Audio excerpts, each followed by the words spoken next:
Pronto, pode dar início. Então, continuando o estudo do livro Pensamento e Vida, de Emmanuel, nós vamos hoje conversar sobre a mensagem número 16, intitulada Vocação. E esse livro foi bem destacado pela Lucenir, tem um prefácio muito interessante.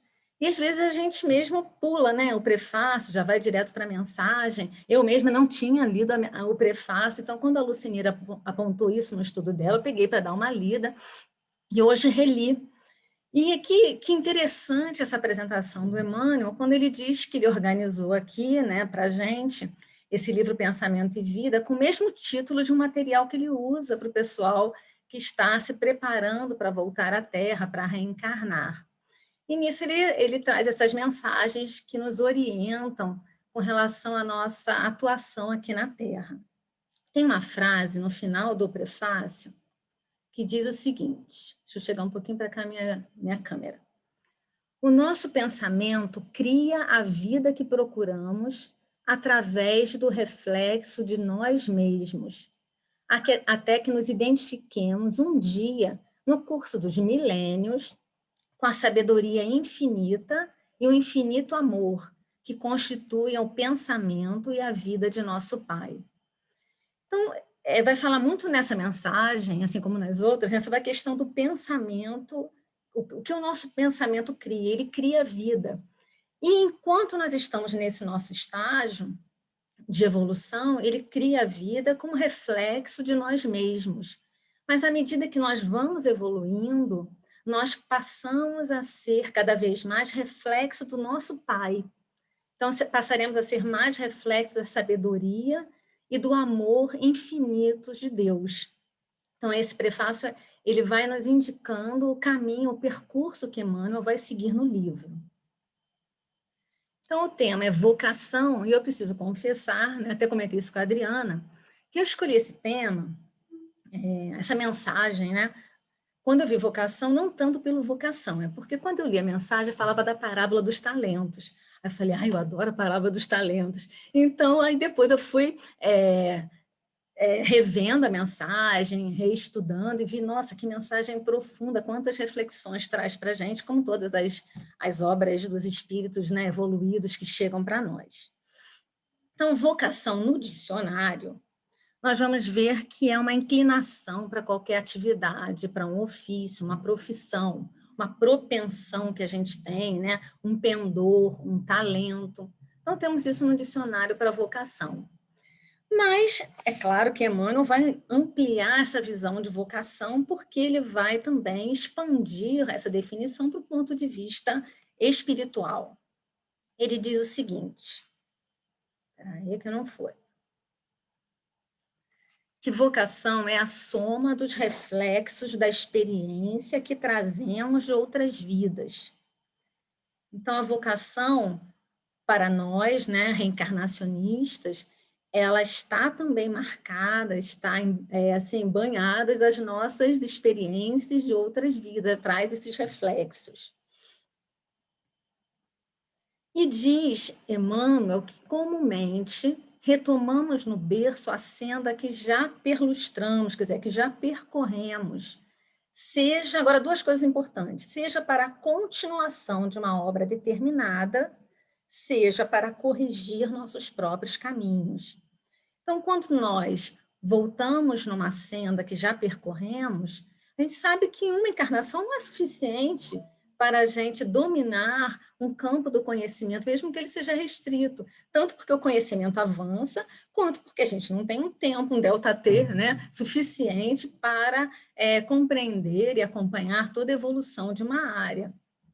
E também para corrigir nossos caminhos, porque, naturalmente, nessa caminhada, naturalmente não, mas muitas vezes, constantemente, nós nos equivocamos, prejudicamos a nós mesmos, prejudicamos outras pessoas, e temos a oportunidade de voltar naquela experiência para fazer os ajustes, para reaprender, para acertar essa nossa trajetória. Mas aí tem uma coisa também que a gente fica pensando assim, poxa, mas então uma pessoa que tem uma vocação, vou pegar assim, para tocar violino, vou falar violino, que eu comprei um violino e não sei tocar nada. Bem, então, aí a pessoa tem lá tem uma vocação. Então, naquela encarnação, ela trabalha aquele instrumento, aquela habilidade, aquela tendência, né, aquele talento. Aí, na outra encarnação, ela retorna para continuar essa trajetória. Mas se for sempre assim, a cada encarnação, a gente vai desenvolver só uma habilidade.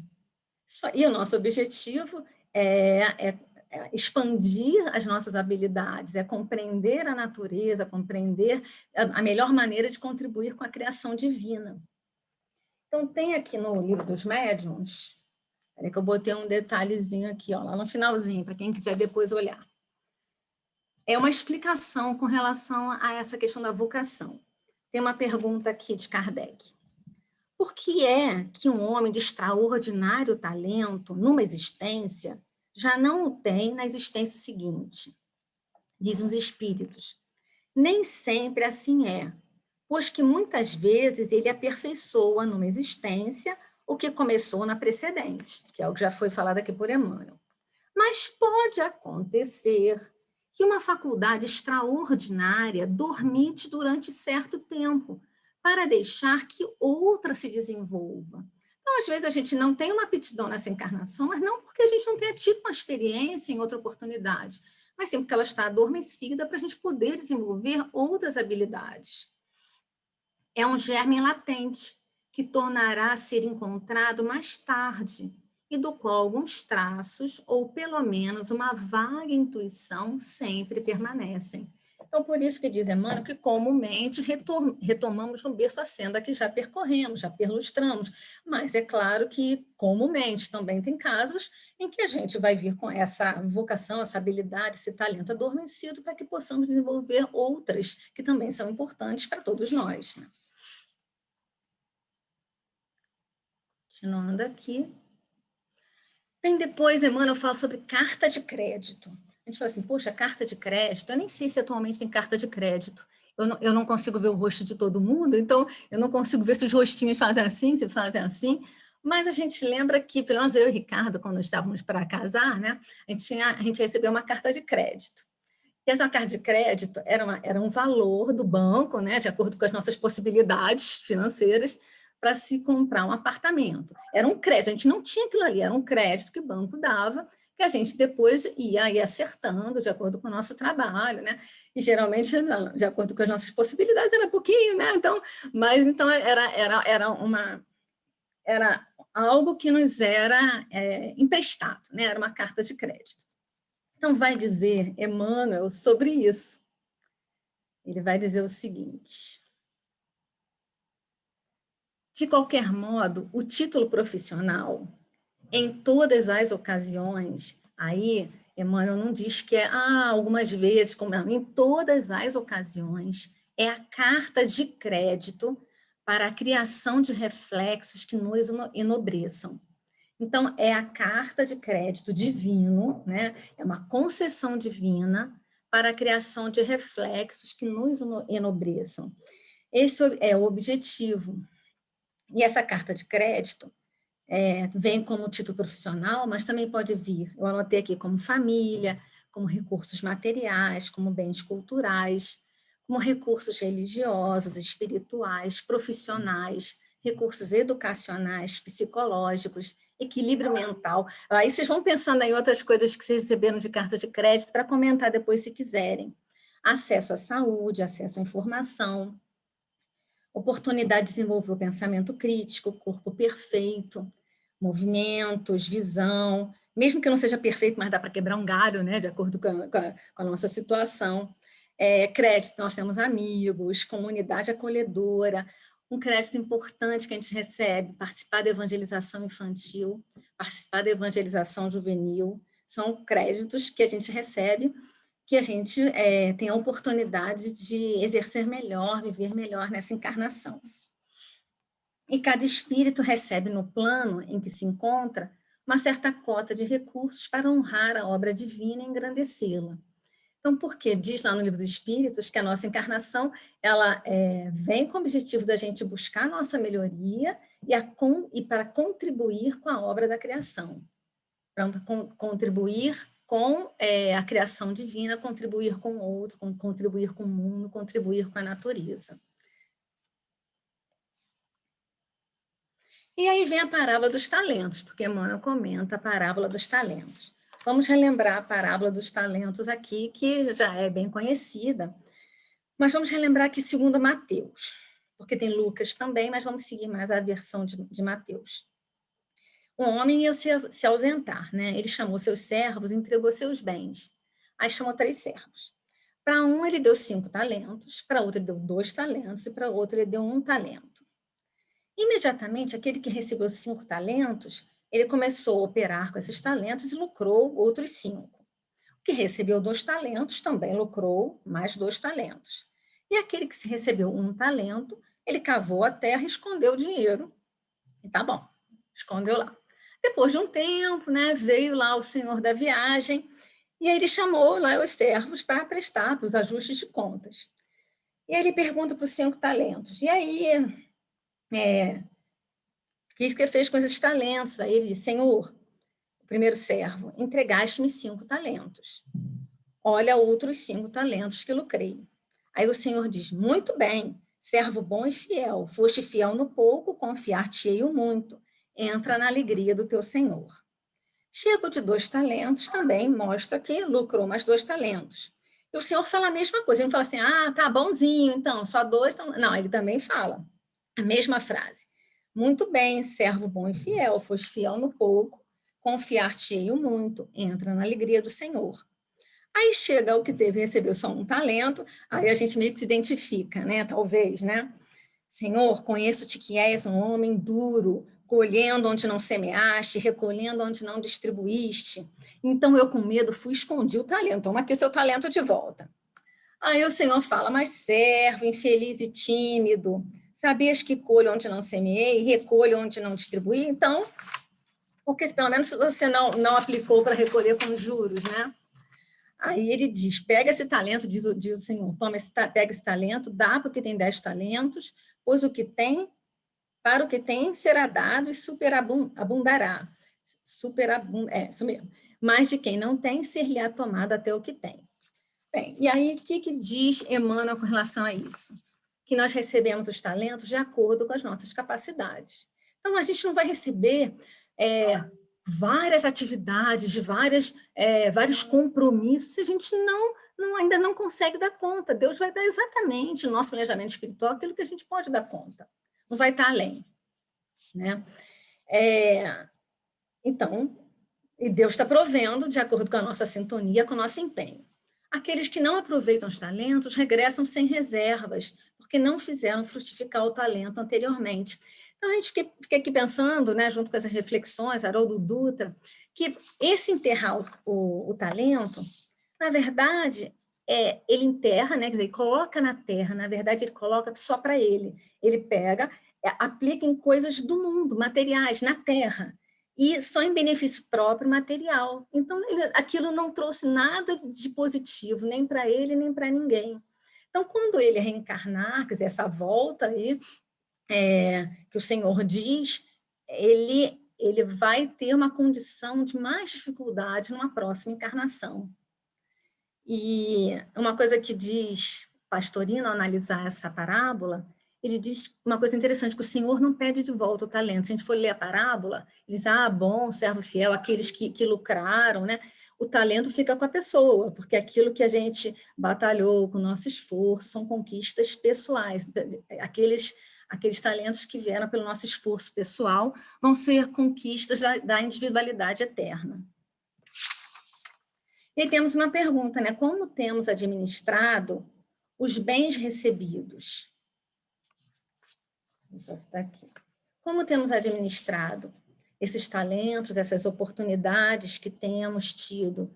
Estamos conseguindo dar conta desses talentos da melhor maneira possível ou temos enterrado lá só para benefício próprio? Só em coisas materiais? Então, fica a reflexão para todos nós, né?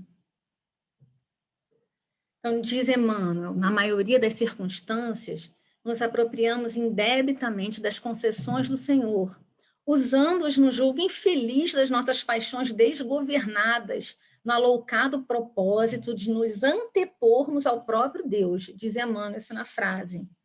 Então, nos apropriamos de talentos como o nosso corpo, Então, usamos nossos ouvidos e boca para reclamações, às vezes para fofocas, estimularmos a competição entre as pessoas, para ofensas. É claro que, como as pessoas dizem, isso não vale. Eu recebi um e-mail do Plano Espiritual que isso não vale para o pessoal do União e Caridade.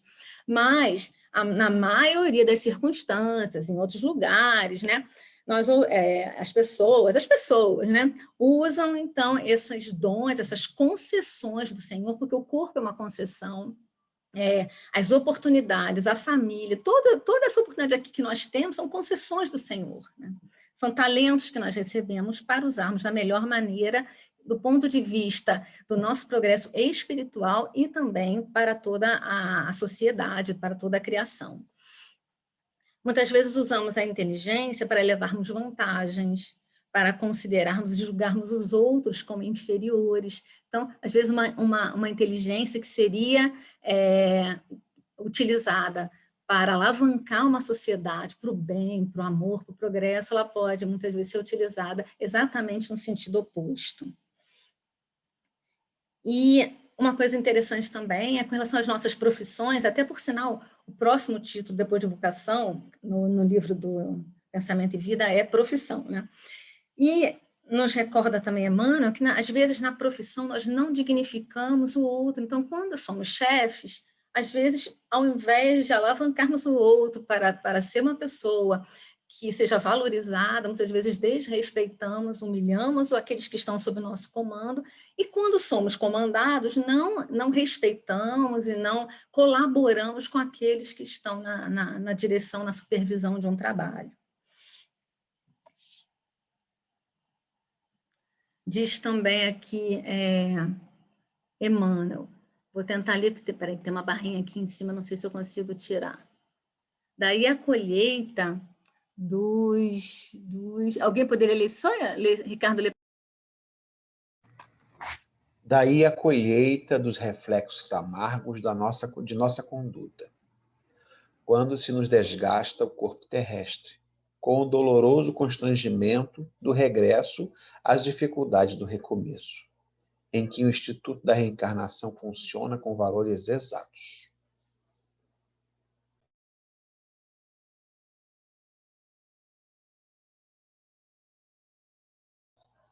O teu microfone, Ideia. Não foi você? Então, só um momentinho.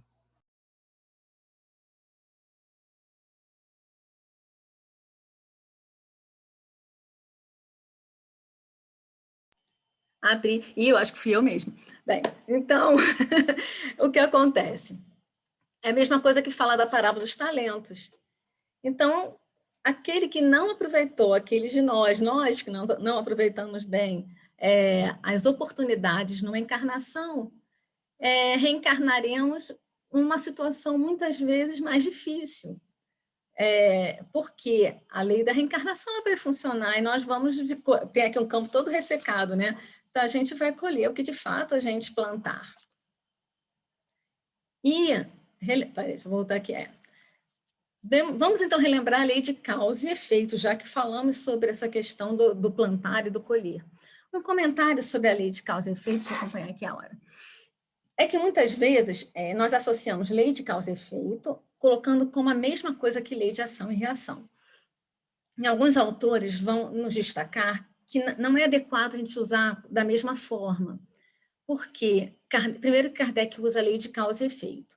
A lei de ação e reação é uma lei de Newton, que ela vai dizer que toda a força que a gente vai empregar, simplificando, né, numa direção, ela vai voltar para a gente no mesmo modo, só que em sentido oposto. E a lei de causa e efeito é diferente, porque se fosse a lei de reação, toda vez que você mata alguém, você também vai ser morto da mesma maneira. Toda vez que você faz um mal a alguém, vai voltar para você exatamente da mesma maneira. E a lei de causa e efeito fala que todo efeito tem uma causa, e toda causa vai gerar um efeito. Mas nesse percurso, nós vamos tendo ações que podem atenuar o efeito ou que podem agravar esse efeito também. Então, o que diz lá o Livro dos Espíritos?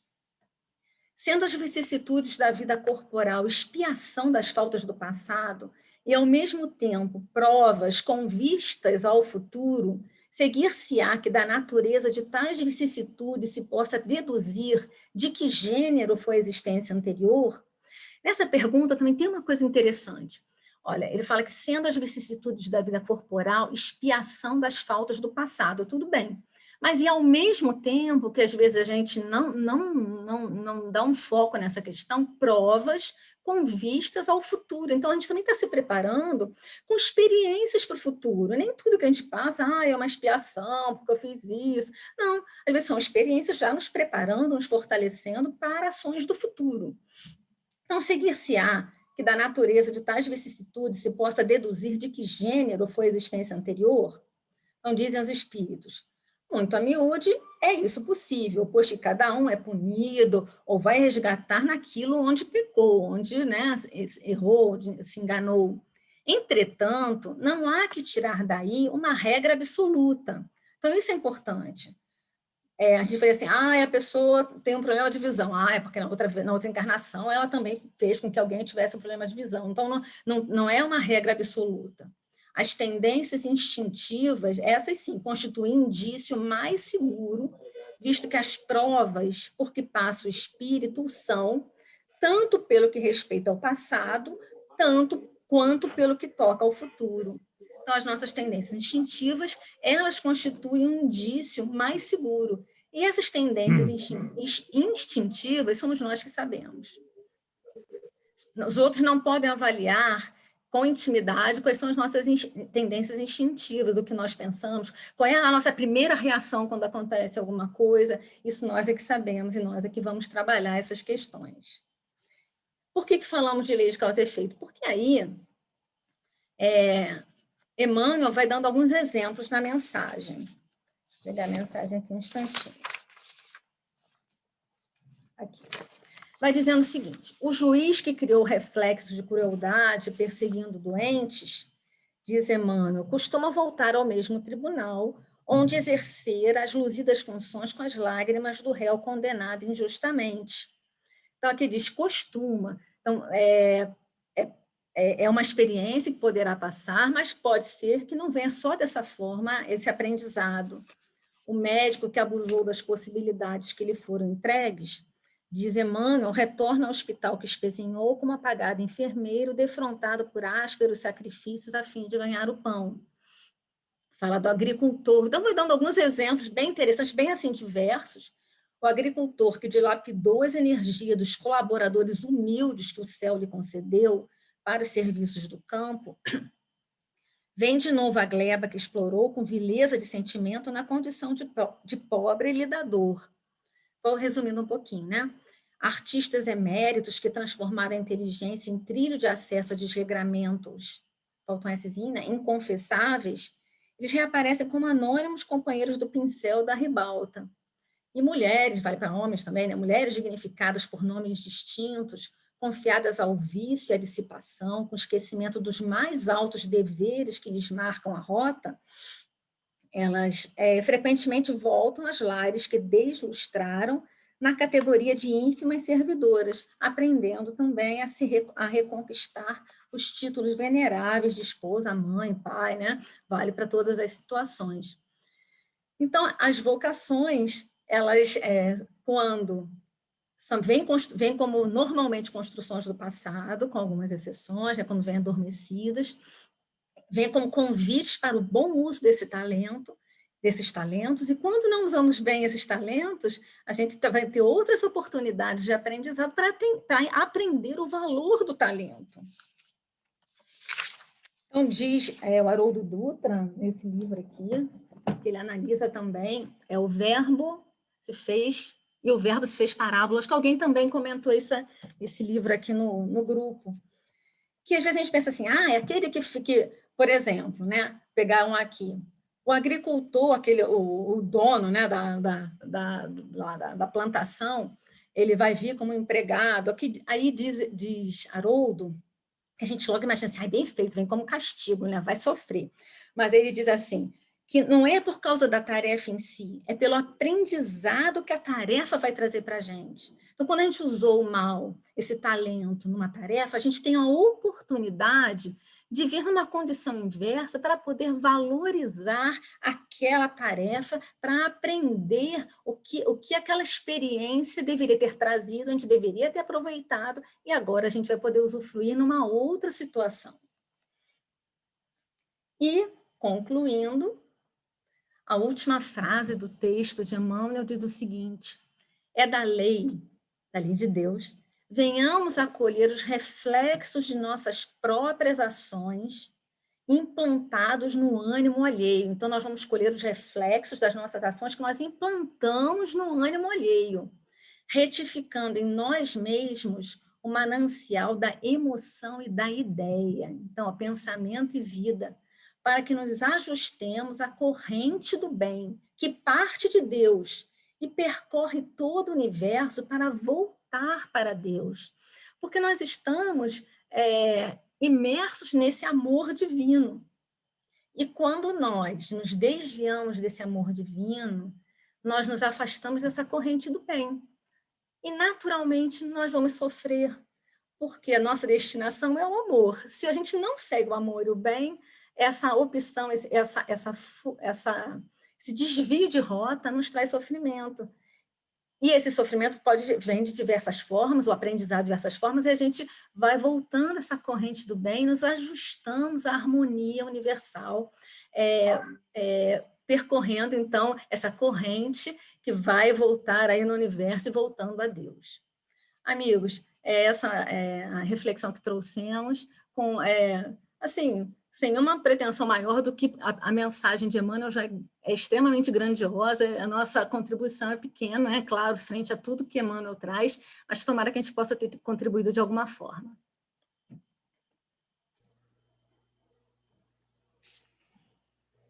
E a gente agradece, André. Vou finalizar a gravação